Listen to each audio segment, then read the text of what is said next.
Abantu benshi bagira urujijo ku rubyiruko rukoresha imbuga nkoranyambaga, aho bamwe bakora content ukabona zirimo kwitesha agaciro, abandi bagakora content zikitwa iz'ububwa, ariko nyamara inyuma y'ibyo byose hihishe ibanga ritari ukwinezeza. Iryo banga nta rindi ni ugukora izina riherekezwa n'ubutunzi bw'amafaranga. Ushobora kubibona nk'ububwa cyangwa guta igihe, ariko nyamara ababikora byabahinduriye ubuzima. Abamenye ibanga mbere babaye abaherwe, baba mu mazu ahenze, villas na za luxury house, bagenda mu mamodoka y'igiciro cyo hejuru atigonderwa na buri wese. Bafite ibigo by'ishoramari bikomeye hirya no hino ku isi, urugero nka Kw'Isi, umu-streamer wo muri Leta Zunze Ubumwe za Amerika uherutse gushinga universite y'aba-streamer. Tugiye kurebera hamwe urutonde rw'aba content creators, streamers 50 bakomeye binjiza amafaranga menshi ku isi buri mwaka. Uru rutonde kandi turarusangaho Ashton uherutse kuza mu Rwanda mu minsi mike ishize, ndetse na Speed wamubanjirije. Jye mujye kubana D'Angelo Michael.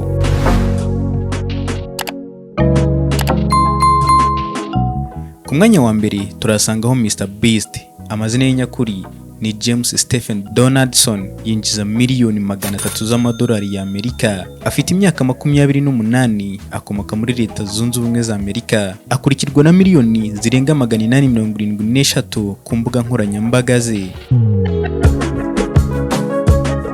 Ku mwanya wa kabiri turahasangaho Dalman, yinjiza miliyoni 65. Afite imyaka 42 y'amavuko. Ni umushoramari w'umunyamerika, akaba mu content creator, ndetse akaba afite na studio itunganya amashusho ya filme yitwa Dalman Studio iherereye Los Angeles muri California.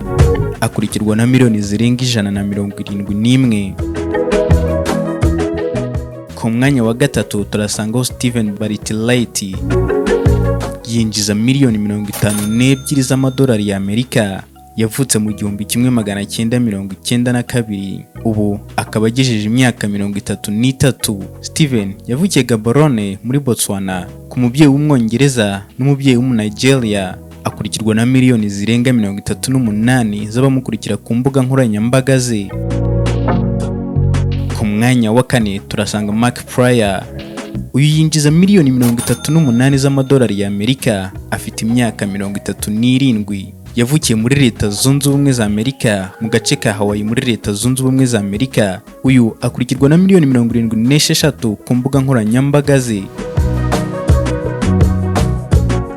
Ku mwanya wa gatanu turasangaho Rate na Ranky. Ababo binjiza miliyoni 37 z'amadolari y'Amerika. Rate Mark Ruffin afite imyaka 47, naho mugenzi we Ranky afite imyaka 48. Aba nabo bakaba bakomoka muri Leta Zunze Ubumwe za Amerika. Ku mwanya wa gatandatu turasangaho Cody Sanchez. Uyu nguyu yinjiza miliyoni 31 z'amadolari y'Amerika. Afite imyaka 39. Ni umuratina ukomoka muri Leta Zunze Ubumwe za Amerika. Ku mwanya wa karindwi turasangaho Speed. Speed yageze mu Rwanda kuwa gatanu tariki ya 10 Mutarama 2026 mu gitondo, aho yari ku mugabane wa Afurika mu rugendo yise Speed Does Africa Tour. Yabanje gusura parike y'igihugu y'Ibirunga, asura ingagi, nyuma yerekeza muri Kigali. Speed yinjiza miliyoni 30 z'amadolari y'Amerika. Afite imyaka 21. Yavutse tariki 21 z'ukwa mbere 2005. Speed ni umwe-influencer streamer w'umunyamerika ukomoka mu mujyi wa Cincinnati muri Leta Zunze Ubumwe za Amerika. Akurikirwa na miliyoni zirenga 184 z'abamukurikira ku mbuga nkoranyambaga ze. Ku mwanya wa 8 turasanga Mark Rober, yinjiza miliyoni 30 z'amadolari y'Amerika.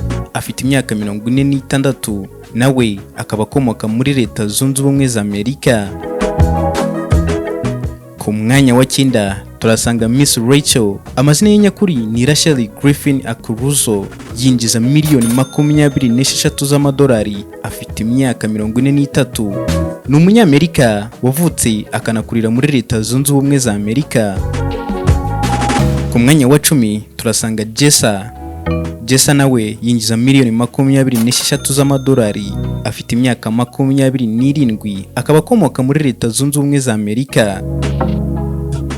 Ku mwanya wa 11 turasanga Mr. Bahrain, uyu yinjiza miliyoni 24 z'amadolari y'Amerika. Ku mwanya wa 12 turasanga Drewski, uyu nawe akaba yinjiza miliyoni 20 z'amadolari y'Amerika. Ku mwanya wa 13 turasanga Charlie D'Amelio, uyu akaba yinjiza miliyoni 18 z'amadolari y'Amerika. Ku mwanya wa 14 turasanga Jackie Septiseye, uyu yinjiza miliyoni 18 z'amadolari y'Amerika. Naho ku mwanya wa 15 turasanga Adam Wahidi, akaba azwi nka Adam W cyangwa se Adam W, yinjiza miliyoni 17,300, afite imyaka 33, ni umunyarwenya w'umunyamerika, akaba mu content creator, yavukiye anakurira New York muri Leta Zunze Ubumwe za Amerika ku babyeyi b'impunzi b'Abanya-Egiputa. Ku mwanya wa 16 turasanga Rebecca Zamoro, uyu yinjiza miliyoni 15 z'amadolari y'Amerika. Ku mwanya wa 17 turasanga Jack Shane, uyu yinjiza miliyoni 14 z'amadolari y'Amerika. Ku mwanya wa 18 turasanga Nikki DiGiovanni, uyu yinjiza miliyoni 14 z'amadolari y'Amerika. Ku mwanya wa 19 turasanga Brent Rivera, uyu nguyu akaba yinjiza miliyoni 13,700 by'amadolari y'Amerika.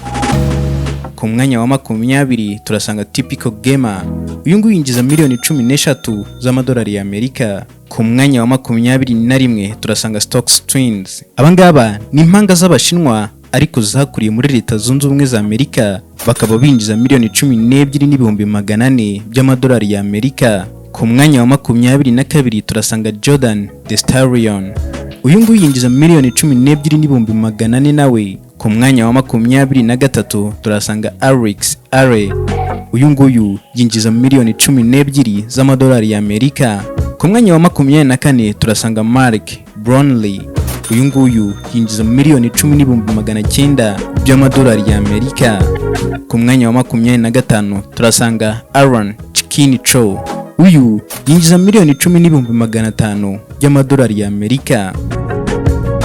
Ku mwanya wa 26 turasangaho Ashton Hall, uyu munyamerika wamamaye ku mbuga nkoranyambaga mu gukora siporo zidasanzwe.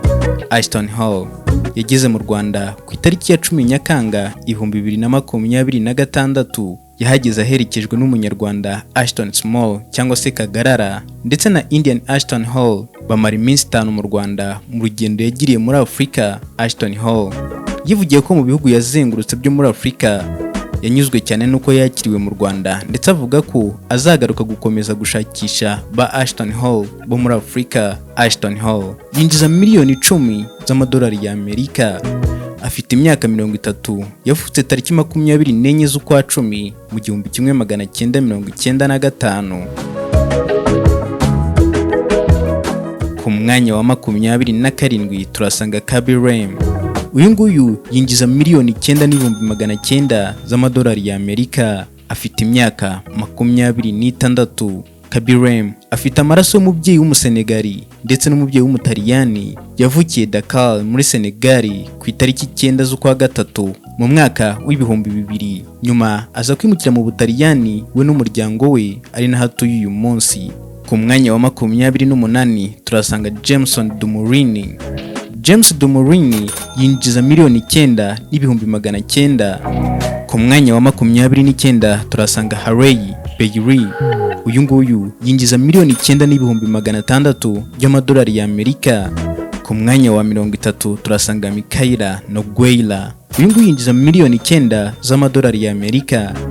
Ku mwanya wa 31 turasanga Vivian Tu, uyu nguyu yinjiza miliyoni 8,200 by'amadolari y'Amerika. Ku mwanya wa 32 turasanga Danny Austin, uyu nguyu yinjiza miliyoni 8,100 by'amadolari y'Amerika. Ku mwanya wa 33 turasanga Tana Mungeyo, uyu nguyu we yinjiza miliyoni 8 z'amadolari y'Amerika. Ku mwanya wa 34 turasanga Nara Smith, uyu nguyu yinjiza miliyoni 7,500,000 by'amadolari y'Amerika.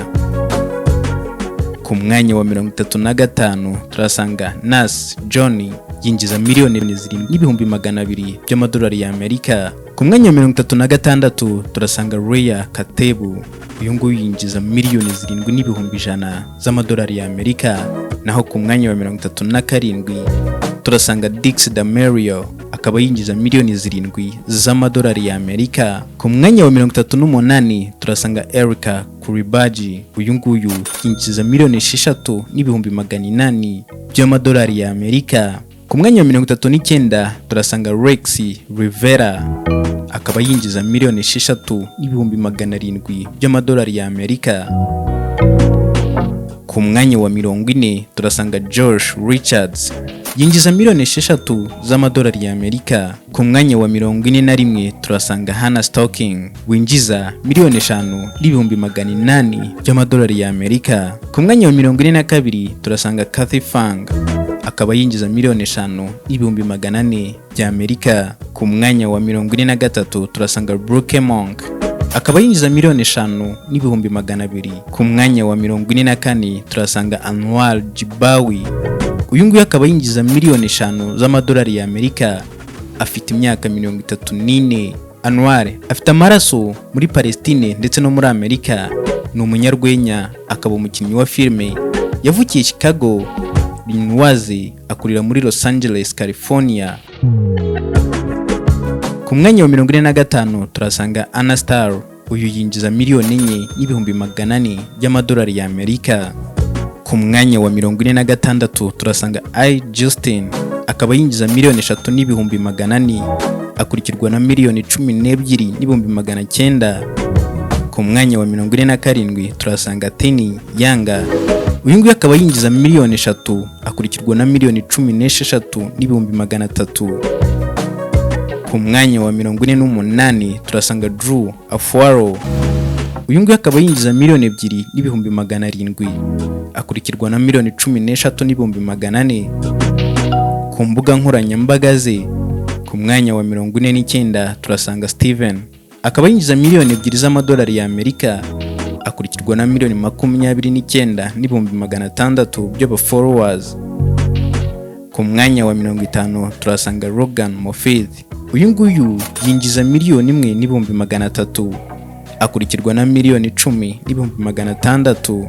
Akaba ari nawe dusorejeho uru rutonde rwasohowe na Forbes.